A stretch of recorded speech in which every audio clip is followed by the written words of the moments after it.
नमस्कार, मी प्रीती पुन्हा एकदा तुम्हा सर्वांचं मनपूर्वक स्वागत करते तुमच्या आवडत्या यूट्यूब चॅनलवरती, अर्थात ज्याचे नाव आहे स्नेहप्रीती. आणि आज मी तुमच्याकरिता घेऊन आले आहे एक हृदयस्पर्शी कथा. कथेचं नाव आहे प्रेग्नेंट बाप. या कथेचे मूळ लेखक कोण आहेत ते माहिती होऊ शकले नाही, परंतु या कथेचे संपूर्ण श्रेय या कथेच्या मूळ लेखकांनाच जाते. कथेचं नाव ऐकून तुम्हाला थोडं आश्चर्य वाटलं असेल. खरंच बापही कधी प्रेग्नेंट असतो का? हो, असतो ना. म्हणून म्हणते ही कथा अगदी शेवटपर्यंत ऐका, नक्कीच कळेल बापही प्रेग्नेंट असतो. कथा आवडल्यास लाईक करा आणि शेअर पण. चला तर मग कथेला सुरुवात करूया. बायकोला दिवस गेले. पहिल्या 3 महिन्यात काळजी घ्यायची असते, त्यामुळेच तिला नाजूक गोष्टी त्याने उचलू दिल्या नसतील. घेतलं असेल त्याने आपल्या बायकोचं थोडं बाईपण. केली असतील बायकोची कितीतरी कामं स्वतःच. बायकोच्या पोटात छोटा गोळा तयार होऊ लागल्यावर त्याच्याही पोटात वाढत होता काळजीचा गोळा. 5व्या महिन्यात पोट जास्त दिसू लागल्यावर बायको पोटावर हात ठेवून दाखवायची त्याला.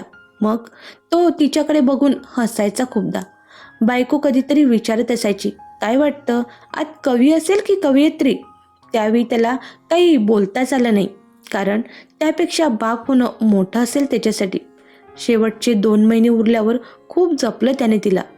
तिचा थोडा व्यायाम व्हावा म्हणून तो दररोज चालायचा तिच्यासोबत रात्रीच्या वेळी. तिला हवं नको ते त्याने अगदी जाग्यावर नेऊन दिलं. तिच्या वाढत्या पोटावर आपले हात ठेवून वाचत असेल तो एखादी कविता. घेतली असेल त्यानं त्याच पोटाची नाजूक पप्पी, अगदी बाळाला दुखू नये याची काळजी घेऊन.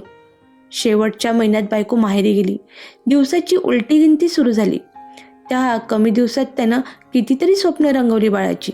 बाळाच्या पाऊंडमधल्या वजनापेक्षा कितीतरी वजनी स्वप्न पाहिली त्यानं बाळासाठी. किती ती काळजी, सीझर होईल की नॉर्मल, सीझर झालं तर किती त्रास होईल तिला. शेवटचा दिवस आला. बायको दवाखान्यात दाखल. डिलिव्हरीची वेळ आली. हा बाहेर बसून वाट बघत होता. बायकोचं डिलिव्हरीचं ओरडणं सहन झालं नसेल त्याला. जिला आपण कधीच त्रास दिला नाही, तिला असा त्रास होताना वाढत होती त्याच्याही मनाची तळमळ.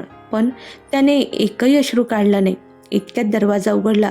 तो आत शिरला. मनात धडधड. कोणीतरी बोललं, तुम्हाला मुलगी झाली.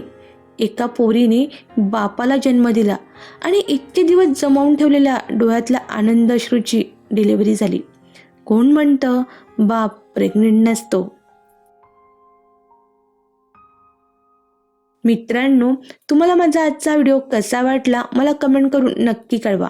व्हिडिओ आवडल्यास लाईक करा आणि शेअर पण. आणि हो, असेच नवनवीन व्हिडिओज दररोज बघण्याकरिता माझ्या स्नेहप्रीती मराठी यूट्यूब चॅनलला सबस्क्राईब करा. आणि सबस्क्राईब समोरील घंटीचं बटन आहे ना, ते पण नक्की प्रेस करा.